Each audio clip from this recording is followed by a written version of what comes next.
कुरुक्षेत्र के युद्ध स्थल में सैन्य निरीक्षण। धृतराष्ट्र ने कहा, हे संजय, धर्मभूमि कुरुक्षेत्र में युद्ध की इच्छा से एकत्र हुए मेरे तथा पांडु के पुत्रों ने क्या किया? संजय ने कहा, हे राजन, पांडु पुत्रों द्वारा सेना की व्यूह रचना देखकर राजा दुर्योधन अपने गुरु के पास गया और उसने ये शब्द कहे, हे आचार्य, पांडु पुत्रों की विशाल सेना को देखें, जिसे आपके बुद्धिमान शिष्य द्रुपद के पुत्र ने इतने कौशल से व्यवस्थित किया है।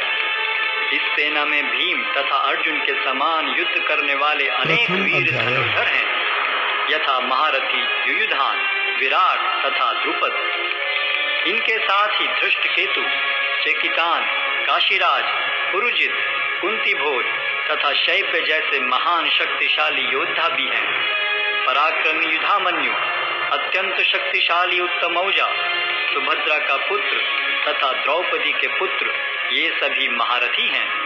किंतु हे ब्राह्मण श्रेष्ठ, आपकी सूचना के लिए मैं अपनी सेना के उन नायकों के विषय में बताना चाहूंगा जो मेरी सेना को संचालित करने में विशेष रूप से निपुण हैं।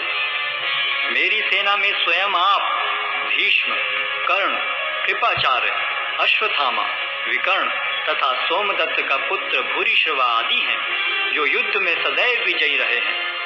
ऐसे अनेक वीर भी हैं जो मेरे लिए अपना जीवन त्याग करने के लिए उद्यत हैं। वे विविध प्रकार के हथियारों से सुसज्जित हैं और युद्ध विद्या में निपुण हैं। हमारी शक्ति अपरिमेय है और हम सब पितामह द्वारा भली भांति संरक्षित हैं, जबकि पांडवों की शक्ति भीम द्वारा भली भांति संरक्षित होकर भी सीमित है। अतः सैन्य व्यूह में अपने अपने मोर्चों पर खड़े रहकर आप सभी भीष्म पितामह को पूरी सहायता दें। तब कुरुवंश के वयोवृद्ध परम प्रतापी एवं वृद्ध पितामह ने सिंह गर्जन किसी ध्वनि करने वाले अपने शंख को उच्च स्वर में बजाया, जिससे दुर्योधन को हर्ष हुआ। तत्पश्चात शंख, नगाड़े, बिगुल, तुरही तथा सिंह सहसा एक साथ बज उठे। वह समवेत स्वर अत्यंत कोलाहलपूर्ण था।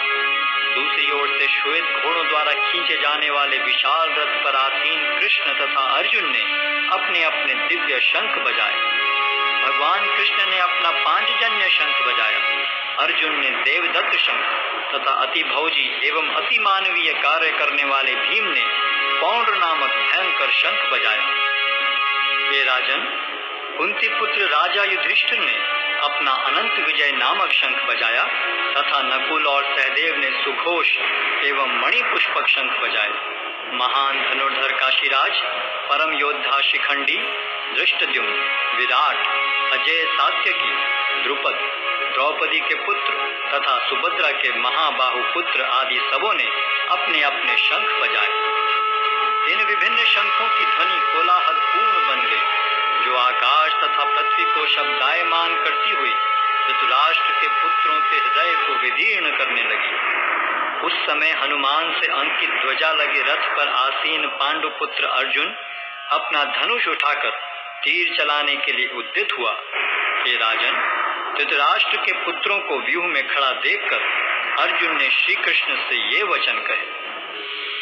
अर्जुन ने कहा, हे अच्युत, कृपा करके मेरा रथ दोनों सेनाओं के बीच ले चलें, जिससे मैं यहाँ उपस्थित युद्ध की अभिलाषा रखने वालों को और शस्त्रों की इस महान परीक्षा में जिनसे मुझे संघर्ष करना है उन्हें देख सकूं।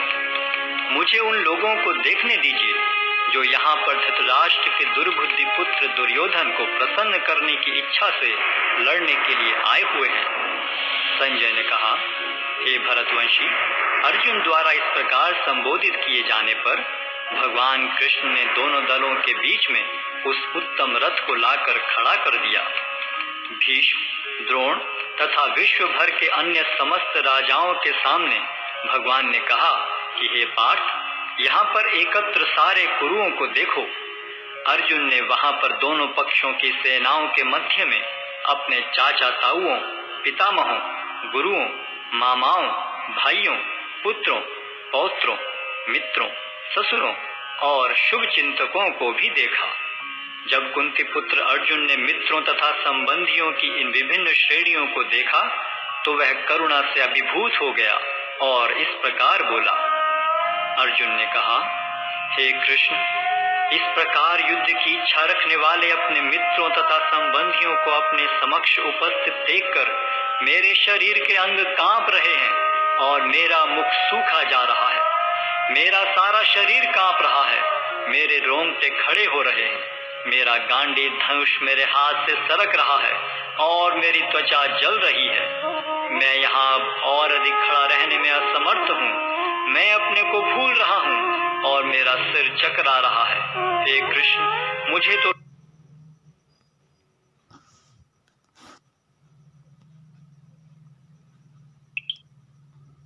केवल अमंगल के कारण दिख रहे हैं।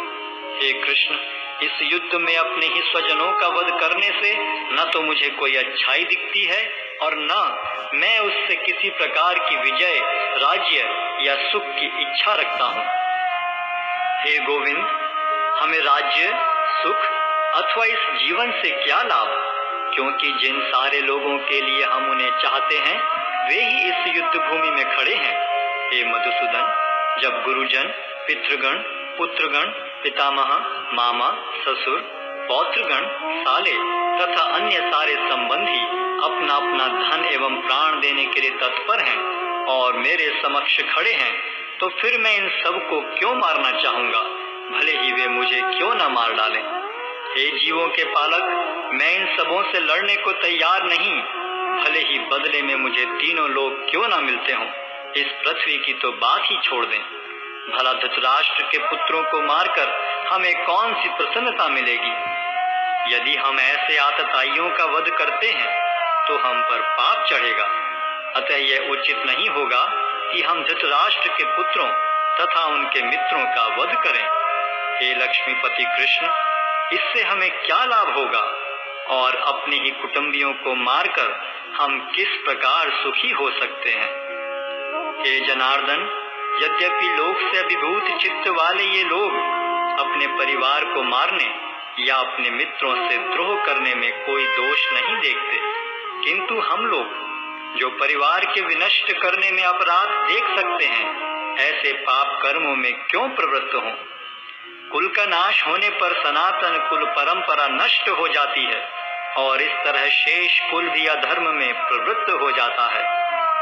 हे कृष्ण, जब कुल में अधर्म प्रमुख हो जाता है तो कुल की स्त्रियां दूषित हो जाती हैं और स्त्रीत्व के पतन से हे वृष्णिवंशी अवांछित संतानें उत्पन्न होती हैं। अवांछित संतानों की वृद्धि से निश्चय ही परिवार के लिए तथा पारिवारिक परंपरा को विनष्ट करने वालों के लिए नारकीय जीवन उत्पन्न होता है। ऐसे पतित कुलों के पुरखे गिर जाते हैं क्योंकि उन्हें जल तथा पिंडदान देने की क्रियाएं समाप्त हो जाती हैं। जो लोग कुल परंपरा को विनष्ट करते हैं और इस तरह अवांछित संतानों को जन्म देते हैं, उनके दुष्कर्मों से समस्त प्रकार की सामुदायिक योजनाएं तथा पारिवारिक कल्याण कार्य विनष्ट हो जाते हैं। हे प्रजापालक कृष्ण, मैंने गुरु परंपरा से सुना है कि जो लोग कुल धर्म का विनाश करते हैं वे सदैव नरक में वास करते हैं। ओह, कितने आश्चर्य की बात है कि हम सब जघन्य पाप कर्म करने के लिए उद्यत हो रहे हैं। राज्य सुख भोगने की इच्छा से प्रेरित होकर हम अपने ही संबंधियों को मारने पर तुले हैं। यदि शस्त्रधारी धृतराष्ट्र के पुत्र मुझ निहत्थे तथा रणभूमि में प्रतिरोध न करने वाले को मारें तो यह मेरे लिए श्रेयस्कर होगा। संजय ने कहा, युद्ध भूमि में इस प्रकार कहकर अर्जुन ने अपना धनुष तथा बाण एक ओर रख दिया और शोक संतप्त चित्त से रथ के आसन पर बैठ गया।